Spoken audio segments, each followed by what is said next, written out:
29. You can go ahead and tell them to log in if they want to. I will do your voice. Sit down, Chris. You're live on the screen. Good morning. Welcome to this 9th ICPN webinar. My name is Bronwyn Eves. I'm the voice talking to you from the side here. This is our speaker today, Kristopher Stenson.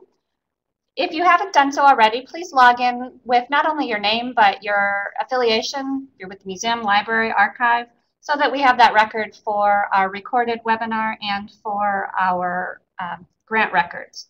Appreciate your help with that. Thank you for joining us today, and thank you to the Illinois State Library and especially Deborah Aggert for her technical support and hosting our webinar and all of our webinars. As Debbie mentioned earlier, this webinar will be recorded and will be served hopefully in a few days on the ICPN webinar. You can access it there if you'd like to share it with colleagues or view it again. This program and all of the ICPN programs would not be possible without the support of the ICPN Steering Committee and the Institute of Museum and Library Services. We thank them for their support. Throughout the webinar, please text in any questions you have. If Chris has a pause in his presentation, he'll answer his questions at that point. Otherwise, we'll get to them at the end. There'll be plenty of time to answer your questions, and the questions are encouraged and welcomed. And thanks again for being here today. I have the pleasure of introducing Kristopher Stenson as our speaker. He is the Electronics Record Archivist for the Illinois State Archives.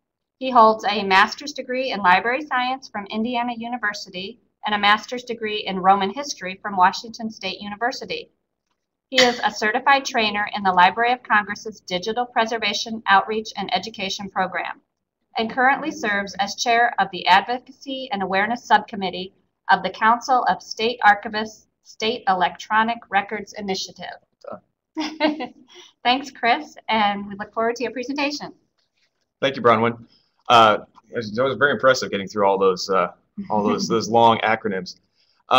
As she mentioned, my name is Chris Stenson. I am the Electronic Records Archivist at the Illinois State Archives. A little background, I have not been here all that long, about a little over a year. Today, what we'll be talking about is the first 2 steps of a particular program put on by the Library of Congress, developed to train those that manage collections of all types, whether they be library collections, museum collections, archives, etc., on how to preserve their digital content. And this may be, excuse me, this may be formal collections, this may be business records and everything in between. So hopefully you will all find something valuable in this. It may not all apply to everybody, but as she mentioned, if you have questions, please type them in. If we have a good point for it, we'll go ahead and answer them during the presentation, or at the end. I will stick around as long as it takes to answer all your questions if I can. If I don't have the answers, I'll have some contact information we can follow up later.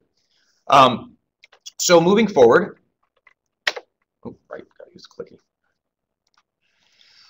First of all, just a little background. In this presentation, first I'm gonna talk a little bit about the DPOE program, the Digital Preservation Outreach and Education Program, what it strives to do, what its mission is. Big chunk of what we're going to talk about is how to figure out what content you have, how to identify the content, the digital content that you may want to preserve. The next big step will be how to choose which of that content you're actually going to concentrate your preservation efforts towards. And then we'll talk a little bit about the benefits derived from managing your collections in this way. And then there will be a brief statement about what the next steps going forward. So first of all, DPOE's mission is, I know this is bland, I don't like reading the text, but you got to sort of read the message statement here. So the mission of the Digital Preservation Outreach and Education Program of the Library of Congress is to foster national outreach and education, to encourage individuals and organizations to actively preserve their digital content, building on a collaborative network of instructors, contributors, and institutional partners. Now, basically what this program has envisioned to be is to create, as it says, a network of trainers. I attended last year with a variety of other folks from different Midwestern region institutions, a training session where we were all instructed on the program and then learned the curriculum. We then go to our own areas and make it our own. So this is not directly the program they gave me. There are some adaptations for our particular environment, adaptations. And the idea being that this sort of fosters itself. So the more we train, the more people understand this, and you're encouraged to go and share this information with other folks that you work with. You don't need any sort of fancy certification to share this information. It's just, I'll share information on how you can learn more about the program and if you'd like to participate as well. So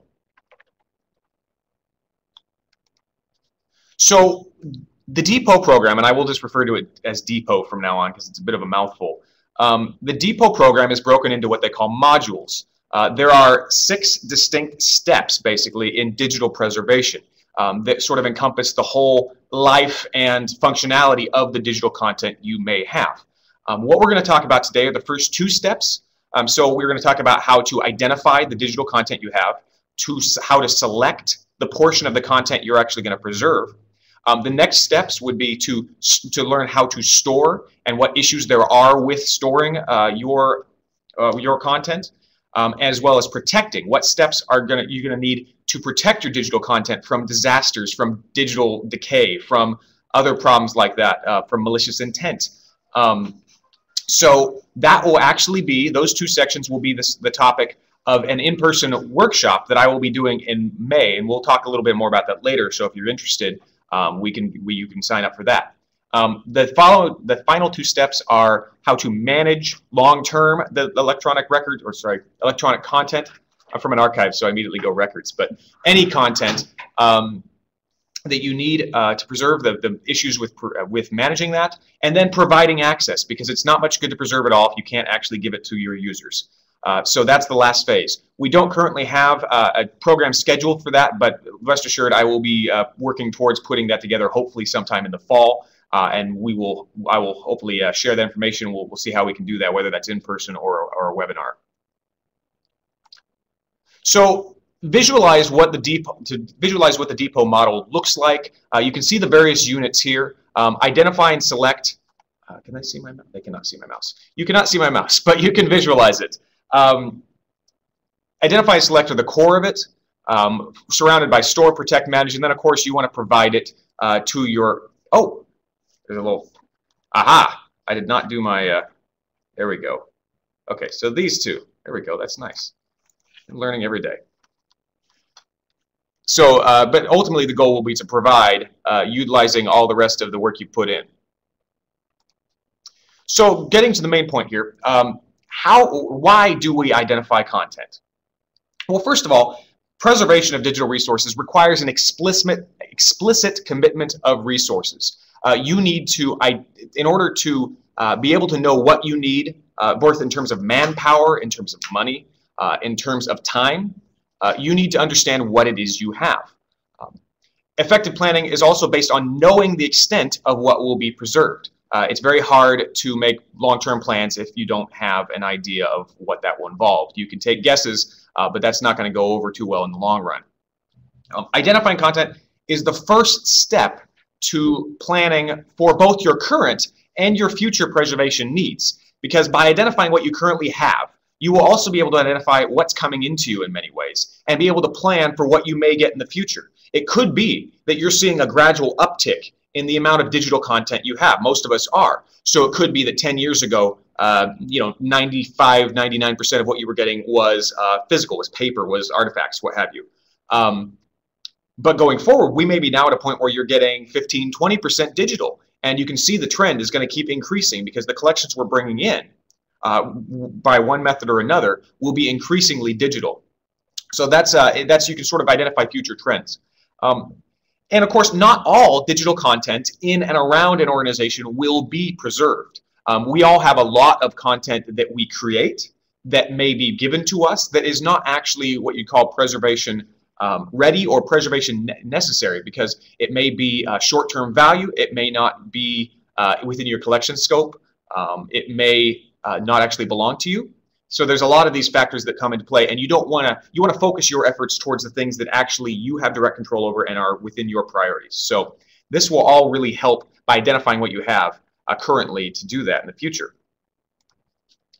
So basically, good preservation decisions are based on an understanding of the possible content to be preserved. So if I say possible, because that's not just, it's not what you're actually going to be preserved, it's all the possibilities. And an explicit inventory is the tool that you will use to accomplish this. If I repeat myself a bit, it's because some of these are real. It's not a complex concept, but you really need to take it to heart. In that, in inventory, as most of us have done in some capacity or another, of taking stock of what we have. Now, we may already have, you may have a library catalog, you may have accession lists, you may have finding aids. Any of these tools are used to keep track of your collections, but in many cases, we have not done a very good job, and I say we in the cultural sector overall, have not done a particularly good job of doing those same things in the digital realm. So it's to take the lessons of what we're already doing and to do the same, to inventory them the same way in the electronic realm and understand the terminology we need to use, how we need to express it to actually be able to be effective. So considerations when you're constructing an inventory. Well, first of all, the content of your inventory is going to be way more important than any style or format. Don't get hung up on creating the perfect inventory.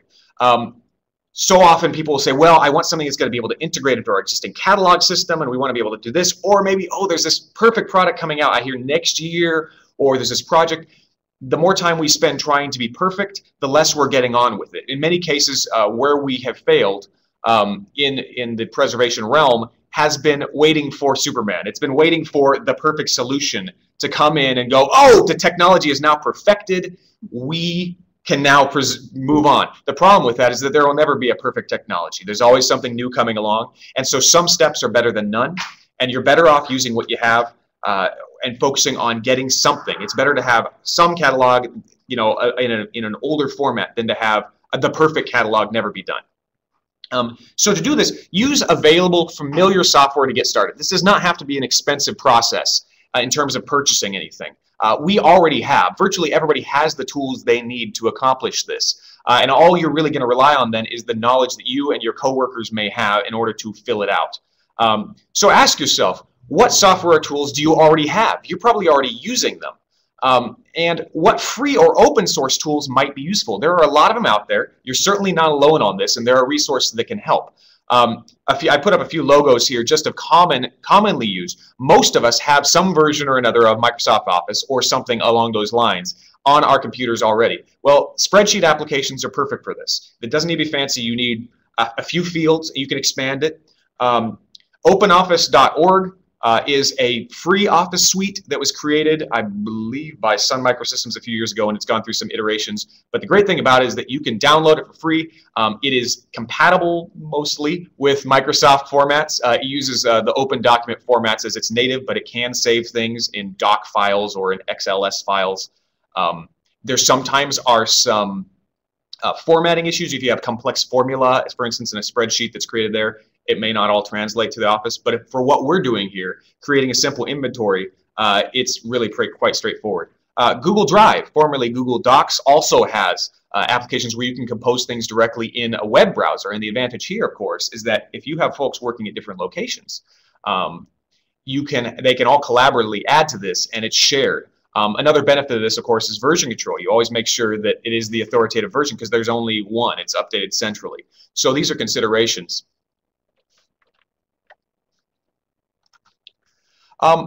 Characteristics of a good inventory. Now, these are general characteristics. We'll get into specific features in a moment. So first of all, inventory results should be documented, first of all. And this may seem duh, but in many cases, we have odds and ends. Oh, I know what we have. The old model, the sage in the office upstairs knows where everything is. He's been here 50 years. But we all know what happens when that sage leaves. That institutional knowledge leaves with him. So it's important to explicitly document everything we're doing. And this means a detailed inventory that is there for anybody to access. It needs to be usable. This sort of goes back to the don't get too hung up on making it fancy. A simple format to sort, list, whatever else you need to do with it. Make it so anybody can access it. People with rudimentary computer skills can figure it out because it's simply, you know, basic boxes. So use only what you need. Don't go overboard on it. It needs to be available. So it needs to be accessible to anybody that's going to need this inventory, whether that's various team members, managers, folks that handle your inventory. If you're all by yourself, you may be the only person, but you got to think about all the people that might need to access this and how are we going to give them access. So if this only exists on one computer in your institution, You might think about, do you have a shared drive it could exist on instead? Or that Google Docs option might be a good option, or other type services where you can share things. It needs to be scalable, because this will not be a static document. You're not going to create it once and leave it alone. It will have content added over time. You may decide to add new content fields over time, so you need to be able to expand it. Don't have something that's going to be in a rigid structure. This again, and I don't want to tell you you have to do it in a spreadsheet application, but these are where they come in real handy, because you can always add cells, you can add fields and everything, and it's quite easy to expand and contract. And of course, it needs to be current. The inventory is only as good as the last time it was done. So it needs to be updated periodically, and with any of these sort of things, I usually recommend to set it on a schedule, because if we always say, yeah, we will update it periodically, well, periodically always falls to the lowest end of the priority list. So I recommend highly that if you don't have a priority where the moment something comes in, you do an immediate inventory, and I understand many of us have big backlogs, we aren't able to do that. But what you're going to do is you need to have some sort of you know what has come in from past a certain point, and then every 6 months or 3 months or whenever your time frame is, you do an inventory update. And how you do that is up to you, but it does need to be updated, or it's very quickly going to lose its utility. Be consistent. So there may be some fits and starts. You may initially create one that goes, oh, I've got all these great things I want to add on this, and you realize you aren't actually using most of them. Well, you know, so there's probably going to be a little bit of that beginning, but try it out, and then once you've settled on it, stick with it. Don't change categories, because then it's going to be incomplete. Be comprehensive. Gather as much information as you think you might need. It's always better to have information that you find out you don't actually need later, and you can always decide not to collect that in the future. But if you don't account for it at the beginning, you're going to have to go back and recatalog all of that stuff that you didn't capture the information you thought you needed. And be concise. This is not the place to write extensive scope and content notes that take up a page and a half. This is a place to give a brief description of what is this, what is it about, in as small a space as possible to make this usable. And also it makes it a lot, when you think about when you're doing the initial inventory, there's going to be a lot you have to catalog, and you are not going to want to have to write massive notes on all of these things. And I just noticed I do use sometimes terms like catalog or inventory, and they may have specific connotations for different types of institutions, but please take them in the more general sense when I'm using them right here, because I don't always use field-specific lingo just to make it more widely approachable.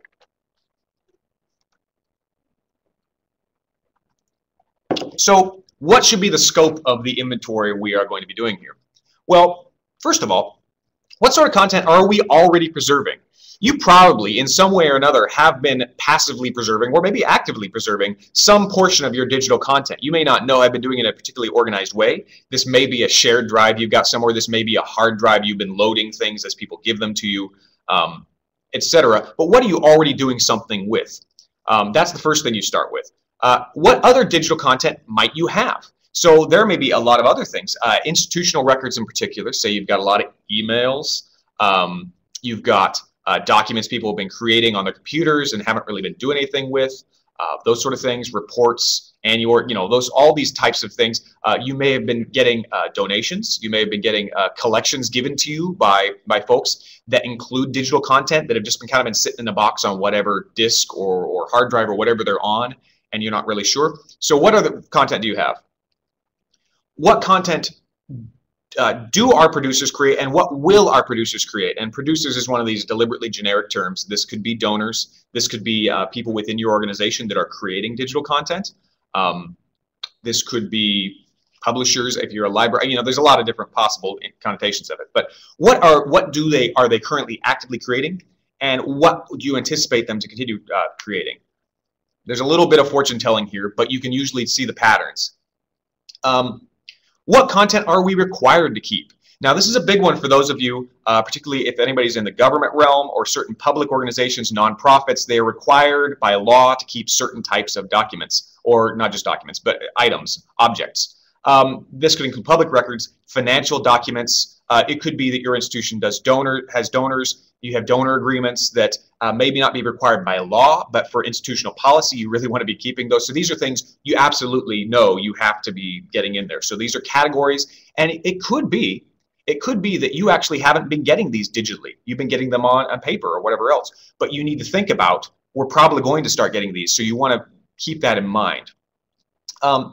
Also, what content do we need to review? It could be that you've been keeping, passively or actively, stuff that doesn't actually need to be kept. You know, I talked about prioritizing your efforts. And there may become a time where you're going to have to make some hard decisions about what is and is not actually a priority for you. And it could be the stuff you've already been keeping. In many cases, we've accepted things that after the fact go, gosh, I wish we didn't have that. It may not always be possible to get rid of the stuff we have based upon politics or making, you want to keep people happy. But as much as you can, you want to focus your efforts on the things that really are important. So, level of detail. Institutions will decide for themselves. I'm not going to sit here and tell you how detailed your inventory needs to be. I am going to tell you you're going to want it more detailed than you think. Just like they always tell you never regret buying a bigger TV, you'll never regret having a more detailed inventory. So you're going to base this upon different criteria, however. You don't want to make it so detailed that you can't actually get it done. So first of all, how much content do you have to be inventoried? If you've got, I can't even throw out a number because it's going to be different depending on your institution, but if you have a massive amount of content that you're going to have to inventory and limited time, limited resources, limited folks to do it, you may choose to go a little more skeletal on this, and that's totally fine. It's practical. It's the MPLP method in the archival world. The more product, less process. It's better to have a partially cataloged collection available than to have a perfectly cataloged collection that never gets out. The nature and the location of the content may, you want to keep track, sorry, I lost myself for a second there. So you want to know sorry, I just totally paused for a second there. Right, sorry, the nature and the location of the content to be inventoried will also play a factor. It could be that some of this content is going to be difficult, if not impossible, for you to actually preserve or keep. It could be that it's in really, really obsolete formats that are just, you require expensive specialists to access. It could be that these are in a really in a remote location that's difficult to access, and that's going to be harder for you to catalog. How much resources, of course, is a big one. What do you have available to you to complete the inventory? That's manpower, time, money, although this is not necessarily an expensive process. Certainly, you talk about paying people to do it, and so there's a lot of that you're just going to factor in. Of course, the time frame, I mentioned that slightly. It also could be under resources, but the time frame, any deadlines you may have, I encourage folks to not set arbitrarily short deadlines because they will inevitably get missed. But you're going to have, you may have a board that's really pushing you to get on top of this ASAP. So you may decide to go a little less detailed just to get things done. So what kind of categories should the content fall under? Now, by categories in this case, I'm talking about big areas that you can group records in, and this will be sort of ways for you to later on sort them. And categories would likely include things like institutional records, special collections, so oddball items, some of your rare books, maybe. I mean, obviously that's more physical, but anticipate in the future we're going to be dealing with similar things in the digital realm. It sounds odd, but there will be unique items that are given to us digitally, whether maybe you have a collection from a local author, and that may be the master copy and the only copy, those sort of things.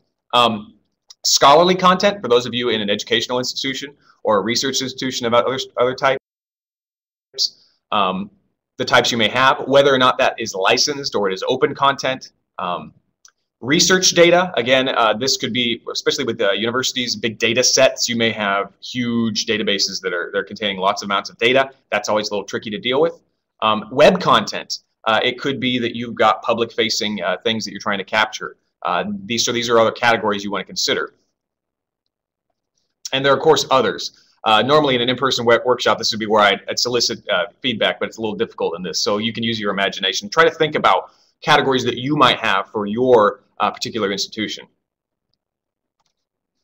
So format types. And by this, I mean not only format types, but also the specific file types within those formats. So by formats, I'm using a very generic term.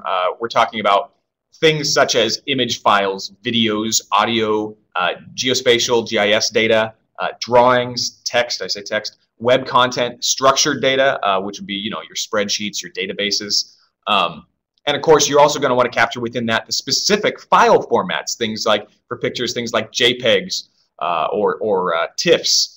Things in video, MPEGs, if it's on DVD video, some of the physical formats, for instance, if you have digital audio tape, any of these sort of specific formats you're going to want to capture as much detail about, because that's really going to determine whether or not A, you're going to be able to preserve it, and B, how that preservation is going to be accomplished.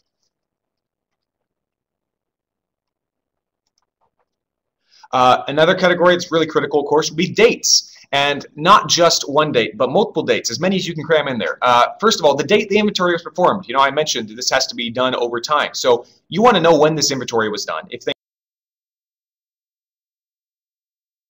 things may have changed since then, it'll affect it. And of course, any updates that have been done, you want dates for that. You want the date of file creation, if possible. Understandably, you won't always know this. It may be within the content's metadata, but it may be difficult for you to get to, especially with older formats. So in other cases, it may be the date received. If this is something that's coming into your institution, this would be a place to put in, you know, we brought it into the system on X date. If you are dealing with digitized files, things that were paper but have been digitized, that would be also a good date. What was the date it was actually created as an electronic document? If you know when the original was created as well, all the better. But as much as you can get in there. And of course, dates covered by content. So if you get a rough idea of, well, this is budget records from 1980 to 1985, that's going to help also. Location considerations, and this is where things come in really just practical considerations. Is the content online or offline? And by that I mean, is it on a shared server that everybody can access? Is it in a cloud provider somewhere, a cloud storage service that you can access? Or is this physically on a disk or a hard drive that's sitting in a warehouse or in a box? It's going to determine how you're able to get to it. Who manages it and where? So this is the physical. So is this in an IT stack somewhere in the library building? You want to record where that is specifically and who actually is managing it. It could be that, like I said, if this is at a warehouse being rented somewhere, or it's in a cloud provider, you want to keep track of all where these things actually are. It's always a little tricky in the digital realm to talk about where things are physically, because they aren't really. But in a practical sense, how are you going to get to them and who manages them? And the method the storage system uses to note the location. So this is going to be inventory codes. Perhaps you've got UPCs on boxes. If you've got accession numbers, the physical, how would you go and get this? How are you going to retrieve this information, this content? So here's a little sample. Now, this is not all the categories I've spoken about, because it's very difficult to cram that all into a slide and make it readable. So envision this as a spreadsheet, and envision there are other cells potentially. But this would be sort of a sample. So category, institutional records. This is our generic category. Title and description. So this is board meeting minutes. This is very generic. You could add more detail to this, of course. There could be more description, but again, I encourage you to keep it short, a sentence or two at most. What type is it? Well, it's a text file, and it's a digitized text file. So we know that this was at some point a paper file that was converted. Format, well, we've got more than one format here. Evidently, you've got things in PDFs. We've also got things in TIFFs. So again, remember, this is going to affect your decisions about what you're keeping, and also it's going to affect how you deal with it. The extent, and by extent, this won't always be possible to perfectly ascertain. Guesses are good. Guesses are fine if you get a rough area. How much space does it take up in terms of digital space? So 7.2 megabytes in this case. How many actual documents or items are contained within that may also be tricky, but do your best to give you an idea of how this is it gives you an idea of the scope of what you're dealing with. Location, this is where I talk about specific location. So server B, room 123 in the main library. Now, this is all made up, but you can imagine that this tells us exactly where it is physically, as well as that really helps for disaster planning. A physical problem affects the building. You know where these things are. We know where server B is. And then in addition, you could have other information on how you would access it, potentially digitally. Content dates. Now remember, this is actually what this covers. So 1980 to 1990 is the topic, the area covered. Creation date, this is going to be, in this case, your scans date, to the date this was created as a digital file in January of 2012. And then inventoried on March 15th, 2013 by Frank Wilkins. So this tells you who did it. It allows you to go back and figure out the decision-making process if somebody has a question about it. Who did that? Why did you do that? And it tells you when it was done. And like what any updates would also be included. So that's just sort of a rough idea of what something like this would look like. And it could be that you have things similar to this already that you can glean information from. If you have existing catalogs, you may not need to gather this information from scratch. So definitely use what you've already got. So I've really belabored this seemingly rudimentary concept. So what are the benefits of going through all this hassle? Well, first of all, you know what digital content you may need to preserve. If you don't know what you have, you can't do anything with it. I mean, that's as simple as it gets. The inventory also serves as a management tool that will grow as your program grows. Like I mentioned, you're going to make this flexible. You're going to make it expandable. It's going to allow you to better manage your collections by having a better understanding about that. It can also be used as a planning tool for future staffing needs, for training needs, annual growth projections, budgetary requests, grant funding, et cetera, et cetera, et cetera. The folks in charge usually love hard numbers. So whether you've got a board of directors, whether you've got a single director, whether you respond to the taxpayers, what have you, it's always good to know, to be able to say explicitly, this is what the money is going toward, this is why we need the money. It's only going to help you. And it provides you a basis for acquiring content in the future, for defining submission agreements and plans. So, you know how I mentioned you may have been getting a lot of collections from donors that give you their whole life's work, for instance.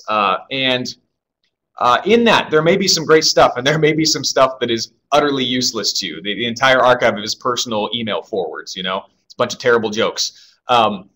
This will allow you to more clearly define what it is you know you want and what you don't want, and write that into agreements in the future. That's going to help you sort of weed a lot of that chaff out. We always understand that there are extenuating circumstances, and there are cases where we make exceptions just to make things run more smoothly, and that's okay too. But this will allow you to more focus your efforts a little better. And it's not, I gave an example of a donor, but this could be in any sort of acquisition plan. Think about how you're going to deal with it and what you have already, and does this really fit? So with that said, I don't think, we don't have any questions? Nope. Okay. Well, if you do have questions about the actual inventory or identify, at the end, I'll be happy to answer them. So I have a list. Fantastic. Great. What do I do with it? Now is the time you actually select. Now, you can think of this as appraisal. You can think of this as weeding. You can think, it's got many different names, but the whole idea is you are going to go down here, triage here. What can we take care of? What's important? What are we going to keep? Because you're not going to keep everything. In a perfect world, we'd love to keep everything. But the problem with that, of course, is that the more you keep, the harder it is to manage it, the more expensive it is to manage, the harder it is to give effective access to it, because you've got so much bulk, it's hard to find the good stuff. So you really, it behooves you to make some difficult decisions and select from this. So I've thrown out a few terms here. This may be called selection, or appraisal, or scheduling, acquisition, or accession. It all means the same thing. We're going to determine what it is we're going to preserve. So, okay, I sort of already alluded to this. I get ahead of myself sometimes. So why are we going to select? Why not just keep everything? Well, storage is cheap, relatively. I know I always get a few laughs at that, but compared to the price of things, storage, the price of storage is always coming down, and it's gotten so cheap that we can store huge amounts of data for very little money, relatively speaking. But the management of that is not cheap. I get a lot of requests. In my job, I work with a lot of state agencies and local agencies that are very excited about the idea, hey, we're going to be able to stop renting this warehouse if we digitize all these records. We're going to have them all digital. It'll be great. We're going to just wipe out all the paper. And I go, great. Do you have a plan for how you're going to manage that? Have you gotten a good cost estimate of what it's going to take? Do you have the infrastructure needed to do it? Do you have the servers? Do you have the IT experience? Do you have the money to hire people if you don't have that? So these things all cost money. So if you're trying to keep everything, those costs are going to balloon. And the longer you go, the longer you have to keep things, the more those costs rise. Long-term preservation is a challenge, and it's going to involve active management, not passive management. It's not to put a box in the room. It's going to be, okay, put a box in the room with all the labeling. You check it every 2 years to make sure everything's okay. You periodically move it to a new box, etc. So there's a lot involved. Not all digital content may be preservation quality. So think about if you have audio files, and most of us have had experience at this point with some sort of MP3 files. You also know older formats like WAV files, which are your uncompressed files. Could be you get a big collection that involves oral histories. This is a good example, or audio recordings of folk music. They could be unique, done in the field. If you have both master copies on big WAV files and derivative copies like MP3 files of a lower quality, now those lower ones may not be, they're not worth your preservation dollar because they can be created on demand in most cases. You may keep them in an access area, but they are not preservation quality, so to speak. You may have a lot of user copies of things, of different things. You only need the master. So, and you will, of course, there will be backups, but you don't need a lot of these extra things that are just going to bulk out things. You might have 25 different drafts that are essentially the same thing. They're the same copy. You just have them all. You don't need them all. So you want to keep the scale, the scope, and the performance of your delivery systems manageable. I mentioned this. If you have a huge database of content that people are trying to access, you need a very robust access system and a very robust database system that's going to be able to retrieve that in a timely manner. You don't want a system where you've got so much in it that any search query takes a minute and a half to get a response on. People, you know, any of us in a public-facing area of the cultural arena know that patrons don't want to sit. They're used to on-demand content. They're used to things now. And while we can't always perform what people think we should be able to, we want to try to avoid serious bottlenecks. And part of that is keeping things within control, understanding what it's going to require, and not overloading ourselves. And also matching your mission to your content. And this might actually should be the first consideration here. Because you want to make sure this is actually within your scope. What does our mission do? What if you're at a small rural institution that your job really is to catalog the history of your county, of the agriculture in your area, and some author from a totally different place, Chicago, say you're in Southern Illinois, and somebody in Chicago gives you a donation, you say, that's very nice, but we're not the place for it. You have to keep things just like you do with paper collections, but you have to really allow you to focus your efforts on what's important. So basic steps to select. Well, first of all, good thing, you've already done the first one. So review your potential digital content. Well, that was our inventory. You've already done it. Great, congratulations. You're going to then define and apply your selection criteria. And you need to think about this. And there will be some prioritization. You're going to have to make some decisions about what tier things are at. And it will take a little bit of work up front. When I tell people there's a little bit of work up front will save you a lot down the road. So you really want to take the time and think about this. You want to document and preserve that documentation of your selection decisions. You do not want to make this a one person making a snap judgment sort of thing. This is what in many cases we've been doing for a long time. We make judgment calls because we don't have a systematic rubric for applying. The problem with that, of course, is that those individuals leave or the results are questioned, and it's very difficult to go, well, I kind of was feeling this and that. That's not going to go over well, particularly when you have a controversial issue. If you have a row with your board or something like that, you want to be able to defend your decisions. So you keep that documentation till the end of time, because it's very important to protect yourself and also just to understand, because future people doing your job are going to want to know why these decisions were made. And it could be when they revise policies, they want to know the reasoning. And then, of course, you want to implement your decisions. And this is what's going to lead to the further modules that we won't actually be getting to today, but the storing, the protecting, the managing, and providing. So all of these are going to set the groundwork for the later phases.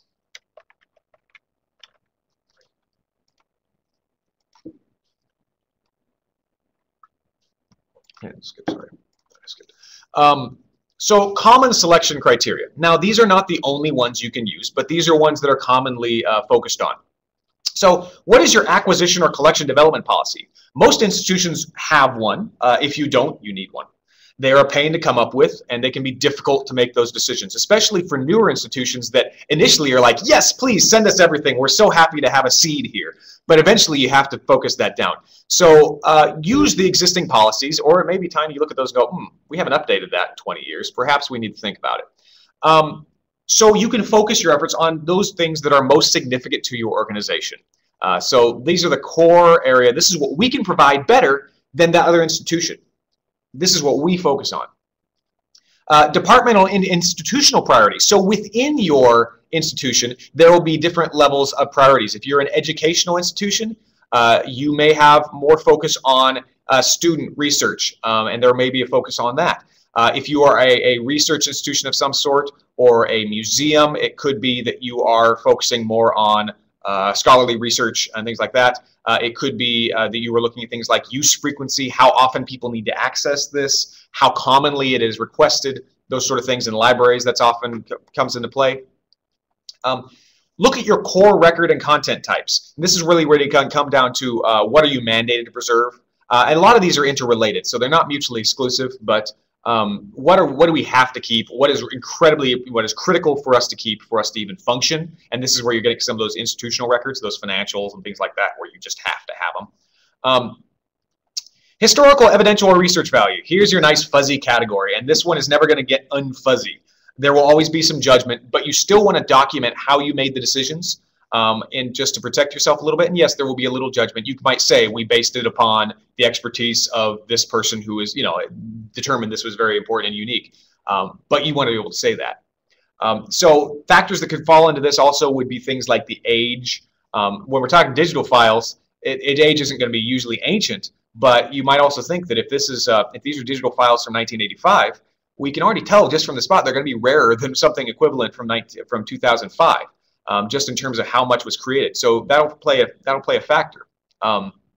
There's a lot of hand-wringing about from some folks that are now starting to document the internet about how there really is very little evidence left of the early days of the internet.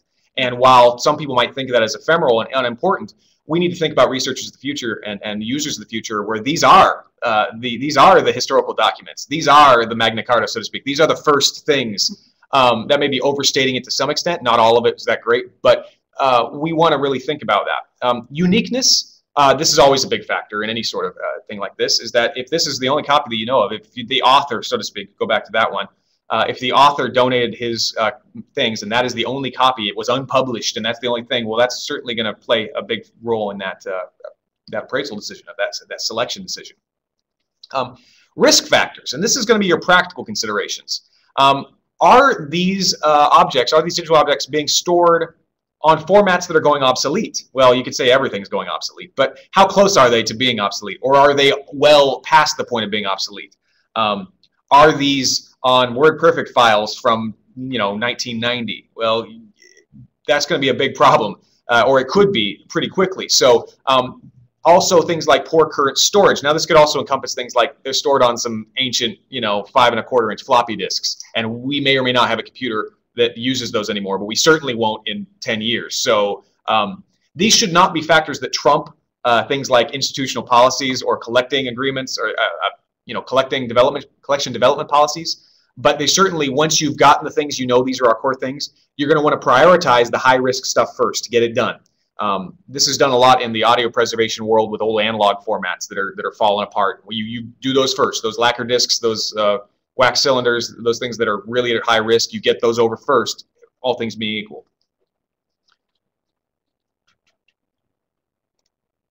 So further practical considerations, and it always hurts to come back to these because they don't aspire to our more intellectual aspirations, but they are nonetheless important to think about. Does the content have long-term value? Well, you could say all content has value to somebody at some point, but does this have really long-term value? Is this something that looks really important right now, but it's based upon a fad or sort of a short-term spike in interest? Often when movies come out about historical events or when they, a book comes out that talk about a certain, all of a sudden the, demand for a certain thing spikes, but it may not sustain itself. So, and there are more basic examples. Nobody's really going to care probably about your tax documents from 50 years ago as a historical record, but you may need to keep them for, you know, a medium term for legal needs. Does the content fit the scope and the mission of your organization? I know I've said this before, slightly different phrasing, but you know, this is the real key here. Is it feasible to preserve the content? Here's the real fun one. I mentioned those, you know, 5 1/4 inch floppies. Do you have a computer that has a 5 1/4 inch floppy drive? Do you have the software on that computer necessary to open the files on that 5 1/4 inch floppy? In many cases, you can find specialty vendors that can perform those services, but they are often prohibitively expensive. So certain high priority things, you may decide to go ahead and go for that expense, get those things formatted into something you can use. But in others, you may just have to say, I don't know what that is. It came in with a collection. It's poorly labeled. We're just going to have to let it go. And you may choose to keep the disk as an artifact. Some folks will do that. And that's okay too, but you just don't waste your preservation efforts on unknown quantities that aren't really practical. They aren't a good use of your resources. Is it possible to make the content available? So this is where things like copyright, donor agreements come into play. So do you want to put a lot of effort into something you won't actually be able to share with anybody for 50 or 75 years? Is this held by, you know, so that's going to play a factor in your dollars. We don't always want to make decisions based upon the short term, but that's a consideration. Is the content already preserved elsewhere? This is where often we come across where we have this copy of this, but well, so does that institution over there, and they've already got a digital program in place. If you trust that somebody else is doing it well, you probably want to focus your efforts elsewhere. Redundant collections, while they can help enhance your image, sometimes people keep them for, we have all this stuff, but the reality is it's not, in the grand scope of things, it's less important that we have it than somebody has it and it's being taken care of. So if you can then spend that time you'd be putting on that and focus on something that you only have, that's going to be a better use of your dollars, of your time, etc. You don't have to do this by yourself, and this is where I get into some of the sort of management stuff. If this looks daunting, and now, with the caveat, if you're a lone arranger, if you're the only person in your institution, maybe you do have to do this by yourself. I'm sorry for those people. But understand, you don't have to do it entirely internally either. There are resources available to help. There are lots of national organizations, state organizations that are more than willing to, they may not be able to render you physical assistance, but they can give you advice. You know, I know at State Archives, we're happy to give advice to folks that they need help on that sort of thing. I know other institutions, I know this whole project, the whole ICPN exists to help each other out. So don't feel you have to do this by yourself. But even internally, ask yourself some questions. Assemble a team to accomplish this. So think about within your organization, whether it's huge or there's 3 of you, who has the best analytical skills? They may be the point people or person or persons that you want doing the actual nitty-gritty inventorying and selecting. So do they understand the content? Have they worked with it extensively? Maybe you've got somebody that's been working in your reference room that knows this stuff like the back of their hand. They know the collections. So good place to start there. They're going to be able to identify relationships and the significance of those relationships better. And they're going to be able to you want to know who's going to make sound and consistent judgments. Not to insinuate anybody might make less than totally logical judgments, but we all know some folks that gather emotional attachments to the collections sometimes. That, oh, this is all so precious. They may not be the perfect person to do this job because it's going to require some cold, hard logic of being applied. And so you kind of want to find those folks that are going to be willing to say, these are the criteria and these are what we're going to do. Interpersonal skills. This is going to require also forward thinking, a little bit of work with folks outside of your area. Who can communicate clearly and compellingly, who can explain the case, why you're doing this. And you're going to want to explain this to various stakeholders, whether they be funding entities, your board again, IT folks that you're going to want the cooperation of. Trust me, make friends with your IT department. Trust me, it's worth the time and effort, and they will appreciate it if you include them in the discussions because they'll be able to clue you in on a lot. And you also will use these skills to communicate with folks, with donors, with the producers. You're going to talk to them and say, hey, going forward, we'd really love it if we could have these things. These are our criteria. And if you explain these, if you have somebody that's good at explaining these things, you're going to help cut down a lot of that chaff that you don't want in the first place without having to tell them no after they've already given it to you. Technical skills. who can determine the feasibility of that preservation and access necessity? So, you know how I mentioned, you have to consider, can we actually keep this? Well, are you or somebody in your organization the best person to be able to answer that question? It could be that you know computers a little bit, but you don't have extensive knowledge of file formats, and there's no shame in that. We can all learn, but you also most likely have somebody that you know that's more of an expert, and there's no shame in asking them. Those aforementioned IT guys or others that are going to be able to tell you, or communities outside of your institution that will be able to say, yeah, that format is really antiquated, and it is just not a good one to choose. We're gonna have trouble with that. We don't have any machines that can run that. It would cost us a lot of money. You know, you want somebody that's gonna be able to tell you these things. And there are a lot of online resources to help you with this. The Library of Congress has put out things. NARA has put out some, National Archives has put out some great documentation on how to select formats and about their preservation readiness. Of all things, Wikipedia I found very helpful to explain, if you don't understand what does this really mean, what is a raster image, or what is why is a JPEG different than a TIFF? Pretty dang good at explaining it. I'm not one to say it's always perfect, but when it comes to those technical articles, you get some guys that have really put some hard work into putting information on there. So don't be afraid to read up on this stuff, even if you don't understand it all perfectly. I know I don't. This is, of course, an ongoing project. Just like your identification, it's not going to be a one-time task. Once your priorities have been listed, the process becomes easier, though. It takes a lot of upfront work, but once you got it going, it becomes a bit more of a machine that sort of hums along because you can apply the criteria at every time. And you want to review those criteria just like your inventory. You want to review the criteria regularly because your institutional priorities may change. Your technical abilities may change. You may all of a sudden, hey, we have a brand spanking new server and a new IT guy to go with it. Awesome. Or you may have changed the scope of your collecting policies. These are all factors that will play a role in your appraisal going forward, in your selection going forward. You want to be proactive. This is always the big buzzword when it comes to electronic content at all, because we can't sit back and count on the stuff getting to us in the way we need it. It's unfortunately, by the time people tend to give us things, is often obsolete, or it is often nearing obsolescence, and it becomes a real problem. So we want to be active about this. So work with your creators, with your donors, with your producers to weed before you receive. This is where explaining that collection development policy can come in really handy. Also talk about, hey, we don't really like things in this format. Can you please not give us, but we would love it here. We'll even, if you have groups that give you things regularly, say, here is a flash drive. Please load things on this and don't burn things onto a bunch of CDs. And please don't put it on those awful zip disks. Or, just don't, take some control in the process. You don't have to give them things, but just explain the ways you would like things to be submitted, and it's going to be a heck of a lot easier for you. And explain the process and the reasoning behind it, because I'm sure you'll have some folks that debate. Everybody wants to think their stuff is a delicate snowflake worthy of preservation for eternity. Unfortunately, we all know it's not. But how to delicately state that? You need to explain why you made the decisions you made.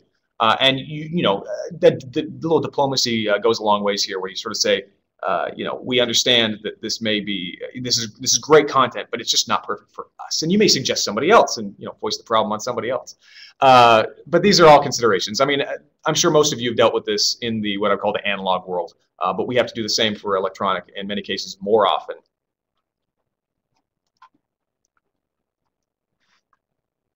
So as time allows, as this selection process goes, you can also take advantage of enhancing the inventory, because the selection process is going to necessitate gathering more information actually about the items that you are actually going to keep. The inventory, remember, is everything. It's your whole universe.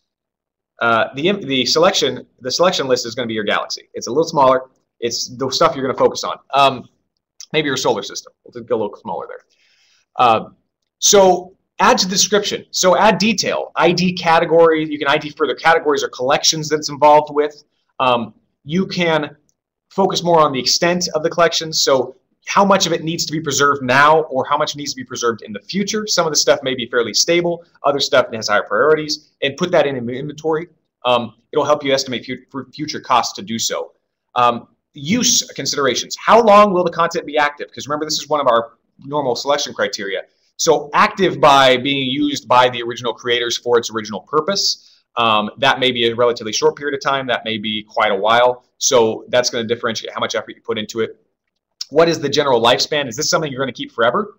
Is this something that it's going to be used for 25, 30 years? And also other considerations are, what is the expected lifespan of the formats? You know, do we know how long this will be sustainable before we know we're going to probably have to move it onto something else? Does the use change over time? This is where you're going to get at things like rights, copyright, restrictions based upon donor agreements 50 years after death, et cetera, et cetera. So will we be able to give access to it in the future, or partial access now? We have to redact certain things now or control who can access it. Those sort of things. You want to record that information. And it's probably also in your donor agreements, but it helps to have it in a central place on your inventory, because this can be your main list. So sort of bleeding over here, rights. Who owns the rights to preserve and to share this content? This is copyright stuff in many cases. Restricted access, I guess a little redundant here. I already said that, so I won't belabor it. But these are all considerations. So benefits of effective selection. And I just really enjoyed this. I found this one. That's Teddy Roosevelt picking a running mate. And you should not do eeny, meeny, miny, moe. Just, no, don't do that. So what are the benefits of all this? You're going to focus your resources to maximum effect. And I've harped on this over and over again. But this is really the name of the game. We all have a finite amount of resources of various types. We want to make the best possible use of that. So you know what you want, you know what you need to preserve, and then you can beg, borrow, and steal accordingly. So you can plan for it, you know what you need, you got finite, fixed numbers, that may change, but you'll have a good idea. It'll give you expanded inventories of the content to preserve. So as always, greater knowledge gives you greater control. You can list them different ways, you can access them in different ways, and this can all feed into other things. You can formalize the process with documentation. So this allows you to create better retention schedules, acquisition lists, donor agreements, collecting policies, et cetera, et cetera, et cetera. So you can formalize it. It takes a lot of that guesswork out. You're no longer relying on a snap judgment. You no longer have to worry so much about that judgment constantly coming into question because you have documentation. These are all very beneficial things. And it helps you develop a sustainable program, because this builds something that can be followed on in perpetuity as we keep it up. Because one-time projects do not make a long-term solution. Many of us have had situations where we got grant funding to fund a particular project, and we got very excited, and we had a lot of people. We came in, we got it there. Grant funding runs out, project dies, nothing gets done for years. And the problem with that is that while we know we can't necessarily keep up the same level of activity, and I acknowledge that grant funding or short-term funding is often a necessity. We can't always rely on a steady budget line item. We want to try to stabilize as much of that as possible. But the other part is, what are the core functions of what we're doing, and try to keep it forward, because if you just let things stop, again, it's not going to be very effective in the future, and you're going to have to do this all over again because you realize your selection criteria, your inventory is 12 years out of date. Might as well start over. You don't want to have to do that. This also allows you to make allies, and that's those aforementioned folks in other stakeholders, folks on the board, folks in administration, folks in IT, various folks in public services. All these people that you're going to gather input from, that you're going to be involved in the process, are going to now understand things a little better. It's going to foster more communication. It's going to make allies, and they're going to have your back in the future because you ask them. So they say, oh, okay, maybe in the future before we make a policy, we might talk to you a little bit. I'm not saying it's 100%, but this could be, this is a good breaking point. Breaking in point, I guess. So that is the whole spiel. I know that was a lot of content to follow. We could stretch this out longer, but I know webinars can be a little trying for folks to sit there and glaze over. I've done it too. So we'll keep it short and sweet. But if you have, first of all, just a little plug. I will be doing an in-person workshop here at the State Library on May 30th. Please, if you were interested in this, it will be on the next 2 phases of this program. Storing and protecting. Space is limited. The problem with an in-person workshop, while it's great in many ways, is that you have too big of a group and it's hard to do it. So please, if you were interested, please sign up as soon as you can. And if you have questions about it, you can contact Bronwyn at the email address there. Also, I will show you here.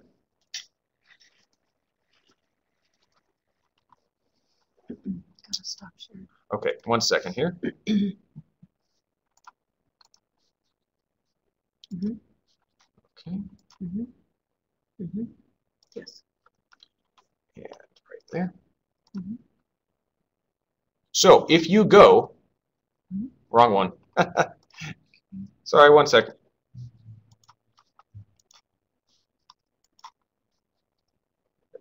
there we go, this one. There we are. If you go to the ICPN homepage, which is icpn.museum.state.il.us, that's a lot of dots, /events, you can scroll down and you can see all the upcoming events. And one thing I didn't mention earlier, some of you hopefully had seen some of the attached documentation. These were some supplemental documents going with the session we just did. Down here, you will see a variety. There was an interesting one from the University of Kansas on how they were collecting information about their collections. Some resources by other entities on how to identify formats and how to deal with those. I have others. If you have questions, please feel free to contact me about them. And also on this page, you will see over to the right here. So we're back on our page here. Over to the right, storing and protecting digital content over time, starring me. And if you go down here, there will be contact information. There's Bronwyn's email address. Please email her if you would like to be a part of that workshop. It is a free workshop, but space is limited. And there are further resources that I encourage you to take a look at prior to that workshop. Please, it'll be beneficial to you. You don't have to. I'm not going to be quizzing you on it, but it will help. So back to... Thank you, Chris, for that very informative program. You have... I just, no, that's okay. I just have a question slide, so nothing critical here. Okay. We do have a question. Someone asked about using your slides. Maybe you could type in and say, did you want to use them for a presentation of your own? The presentation, as we mentioned earlier, has been recorded, and the entire presentation will be able to be viewed on the ICPN website. But if someone wanted to give another training or presentation?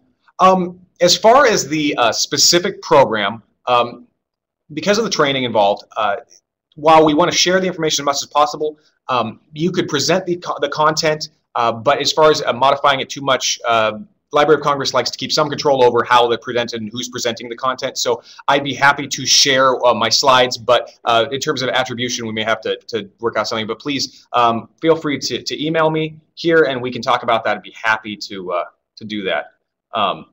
One thing I also mentioned at the bottom of the screen here, there is a link to more information about the DPOE program at digitalpreservation.gov. Run by the Library of Congress. That's not the only thing on that website. There's some other great resources there, so I highly encourage you to look at that. Were there any other questions? We'll give people a minute here to type in any questions. I just want to say thank you again. The material was very informative and thought-provoking. I think that myself as a mid-career professional and couldn't have ever imagined that this is something that would be a part of my preservation realm. And it can tend to be overwhelming, but you gave us some great places to get started. And in the museum world, we use interns a lot, and I think of them too as being a good resource for what's up and coming and tricks of the trade.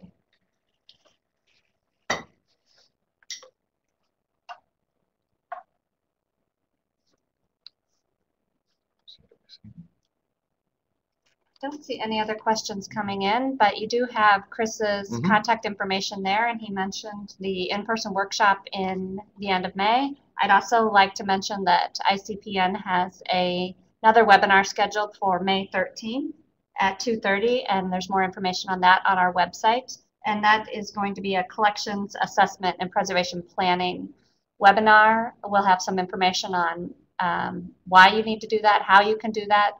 And then in the end, we'll share with you some of the tools that the ICPN has purchased through our grant funds, some environmental control monitoring equipment, and these are all available for you to borrow free of charge. We just ask that you pay the return shipping.